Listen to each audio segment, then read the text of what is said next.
সাম্প্রতিক সময়ে একের পর এক ছোট ভূমিকম্প ঢাকাবাসীকে অস্বস্তিতে ফেলেছে। কখনো বঙ্গোপসাগরের বুকে, কখনো আবার দেশের উত্তরাঞ্চলে। কম্পনের এই বার্তা যেন আভাস দিচ্ছে ভেতরে জমে থাকা এক অস্থির শক্তির। আর সেই ভয়ের আগুনে ঘি ঢালে প্রতিবেশী অঞ্চলের খবর, যেখানে শক্তিশালী ভূমিকম্প আঘাত হানছে এবং সঙ্গে জারি হচ্ছে সুনামির মতো সতর্কতা। প্রশ্নটা তখন স্বাভাবিকভাবেই উঠে আসে, ঢাকা শহর কি আদৌ এমন কোনো বিপর্যয়ের জন্য প্রস্তুত?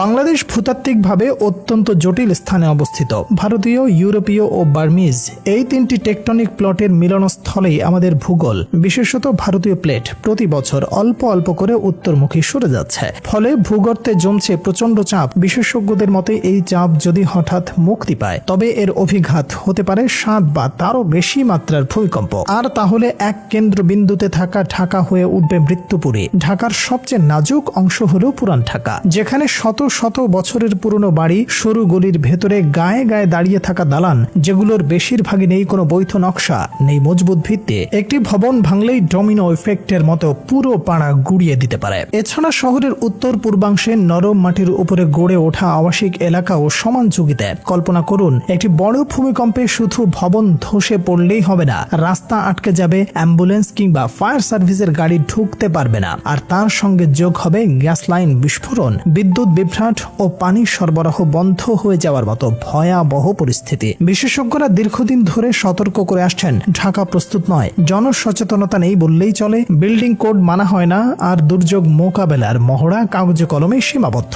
অথচ 1897 সালের গ্রেট ইন্ডিয়ান ভূমিকম্প কিংবা 1918 সালের শ্রীমঙ্গল ভূমিকম্পের ইতিহাস প্রমাণ করে, এই অঞ্চলে বড় ভূমিকম্প নতুন কিছু নয়। তখনকার তুলনায় আজ জনসংখ্যা বহু গুণে বেশি, আর অপরিকল্পিত দালান যেন মাথার উপর ঝুলে থাকা তলোয়ার।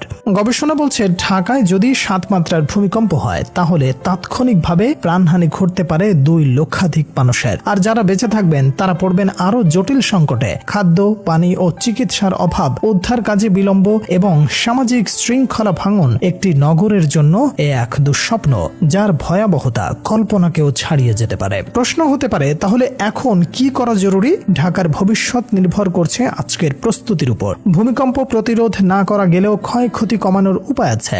এজন্য প্রয়োজন ঝুঁকিপূর্ণ ভবন দ্রুত চিহ্নিত করে ভেঙে ফেলা, নতুন সব ভবনে বিল্ডিং কোড কঠোরভাবে মানা, নগরবাসীকে ভূমিকম্প মোকাবেলার প্রশিক্ষণ দেয়া, জরুরি সেবা যেমন গ্যাস, পানি, বিদ্যুৎ, যোগাযোগের বিকল্প পরিকল্পনা তৈরি, উদ্ধার কার্যক্রমের জন্য স্পষ্ট রোডম্যাপ ও মহড়া চালু রাখা। শহর পরিকল্পনাবিদদের মতে এখনই এসব পদক্ষেপ না নিলে বৃহৎ ভূমিকম্প ঢাকার জন্য পরিণত হবে চূড়ান্ত ধ্বংসযজ্ঞে। ঢাকার আকাশরেখা দিনে দিনে উঁচু হচ্ছে, তবে তার ভেতরে লুকিয়ে আছে ভঙ্গুর বাস্তবতা। ভূমিকম্প কবে আসবে তা কেউ জানে না, কিন্তু তা আসবেই, এ বিষয়ে বিশেষজ্ঞরা একমত। তাই সময় এখনই। আমাদের সামনে 2টি পথ, অবহেলা আর ধ্বংস, অথবা প্রস্তুতি আর বেঁচে থাকার লড়াই।